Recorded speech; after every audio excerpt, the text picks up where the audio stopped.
Once upon a time in France, there was a girl who lived in a convent, surrounded by nuns dressed in black and white. Her name was Gabriel Chanel. In the convent, the girls were taught how to sew, but they didn't have many colors to choose from. They used the same materials as the nuns, so their dolls were dressed in black and white too. When she grew up, Gabriel worked as a seamstress by day and a singer by night. The soldier she sang for called her Coco, and this name would stick with her for the rest of her life. Coco dreamed of having her own shop in Paris. One day, a wealthy friend lent her money to make her dream come true. Coco's clothes stood plain, even if the clothes was plain. "Where do you buy that?" the lady would ask her. "I made it myself," she said. "Come at my shop, and I can make one for you." Business grew quickly, and Coco soon repaid all the money to her friend. Her most successful design was classic little black dress. She transformed the color that had always been associated with funerals to something perfect of glamorous evening out.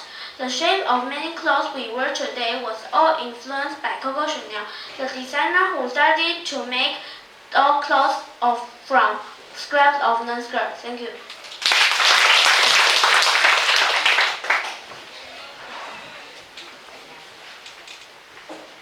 A man and his son were walking through the supermarket. The boy looked at his shopping list and said, "Mom wants us to buy some ketchup." The father nodded. He put a bottle of mustard in the basket. He put a loaf of bread in his basket. He put 2 boxes of chocolate in his cart. "This puzzles the boy," he said. Mama also wants us to buy some corn." His father smiled and picked up some onions and coriander seeds. The boy asked, "Why are we buying all the wrong things?" His father says, "I hate shopping. If we mess up badly in life, your mother will never make me do this again." Thank you.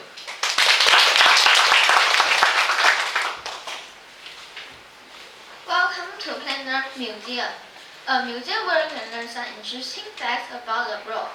There are many interesting places on Earth. Where should we go first, children? Forests. Forests are home to over a half of the world's animals and plants. Trees clean the air and produce oxygen for us to breathe.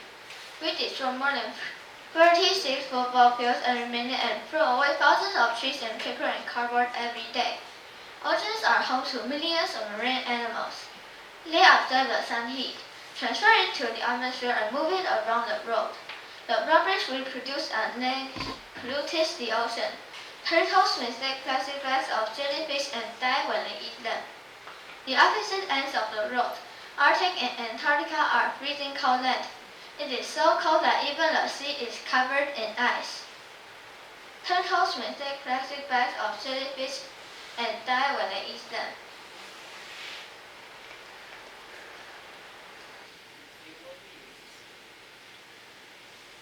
The fuel we use for energy makes the climate warmer.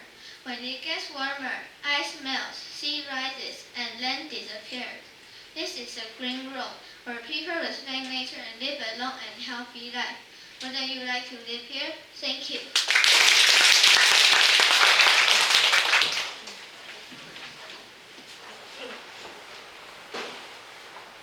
Charlie was walking home from school one day and saw a frog on the road. The frog hopped over to Charlie and started to speak. "If you kiss me and turn me into a beautiful princess," said the frog. Charlie picked up the frog and put it into his pocket. "Please kiss me," said the frog. "I love you forever." Charlie just looked at the frog and smiled. The frog yelled, "If you kiss me and turn me into a princess, I clean the room, cook for you, do your homework, and love you forever." Charlie smiled at the frog and put it back into his pocket. "What's wrong with you?" shouted the frog. "I told you that I'm a beautiful princess and will love you forever. Why won't you kiss me?" "I'm just a 10 years old schoolboy," said Charlie. "I don't need a princess, but a talking frog is really cool. Thank you."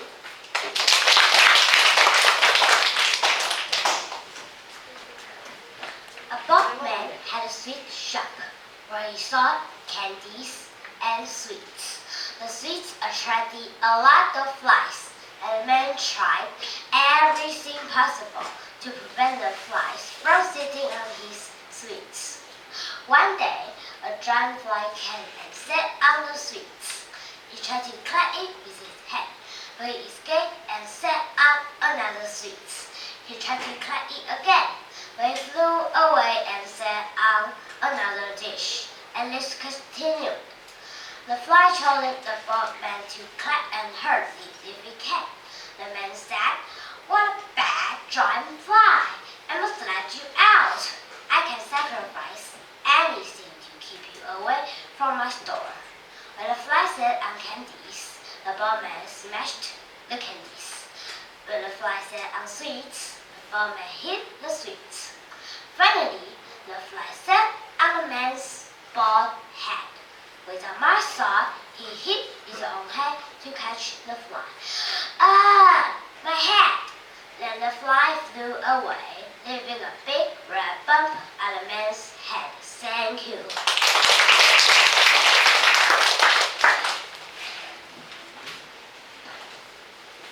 Ian liked watch TV too much. When he watched TV, his baby brother always played with toys near him.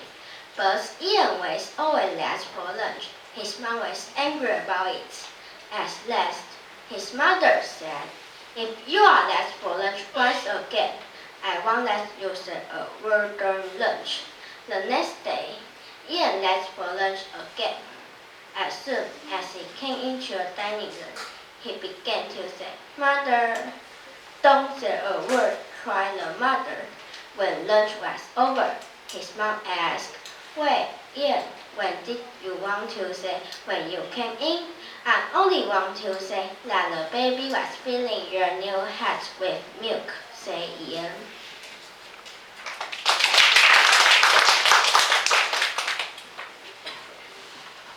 There once was a lion who was too lazy to hunt for the food. He pretended to be very sick and told all the animals that he was soon to die. "Please," he said, "come and visit me in my cave and bid me goodbye." One by one, the whispers came. One by one, the lion ate all of them. When Fox arrived to pay his last goodbye, he stopped in front of the cave and looked closely at the ground. "Come in quickly, I am dying," cried the sad lion. "No, wait," said the fox, who was very clever. "You will not have me for a visitor. I see many footprints going into your cave, but no one coming out." Thank you.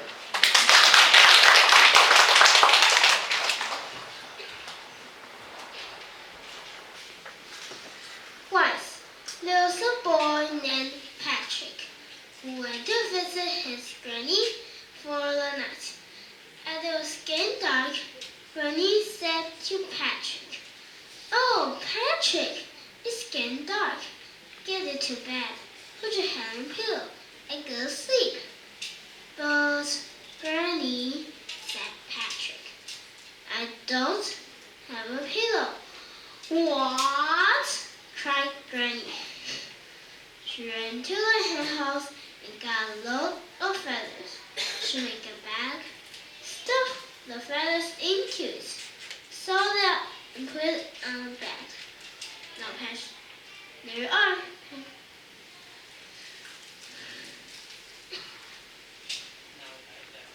"Now lie down, put your head on your pillow, pull your blanket, and go to sleep."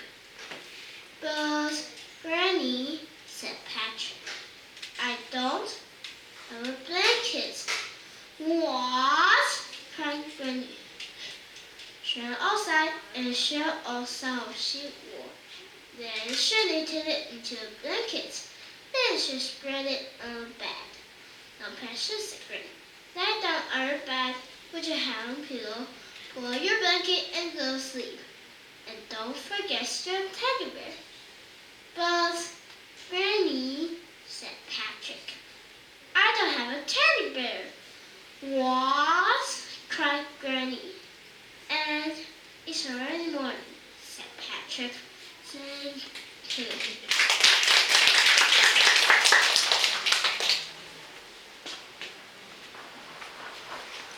There was a man who had 2 dogs, one named Common Sense and the other named Trouble. He had habit of going to the park to walk his dog every evening, and he would play frisbee with his dog and let him run outside and feel nice and tired when they got home. One day he only brought Trouble to the park and then come home with his injured part. While the man was having playing frisbee with his friends, Trouble ran off into the bushes and disappeared. The man bear said it upset about his dog. A day, she looked for Trouble everywhere but could not find him. A lady realized it next to man. What are you looking for? The man replied. I'm looking for Trouble. Pardon, said the lady. The man replied in her tone. I am looking for Trouble. The lady was annoyed and asked, where's your common sense? The man who smiled suddenly about his dog answered, at home. Thank you.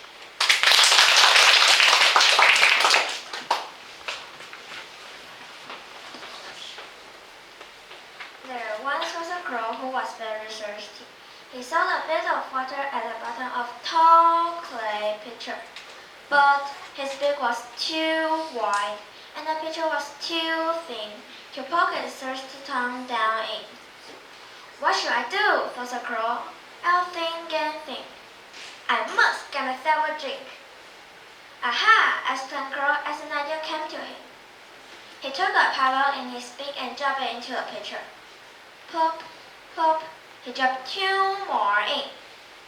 On and on he went. One by one the pebbles fell, slowly making the water get higher until he could drink the water with his beak. Ah, he said as he took a drink. No problem, it's too big when I think and think. Thank you.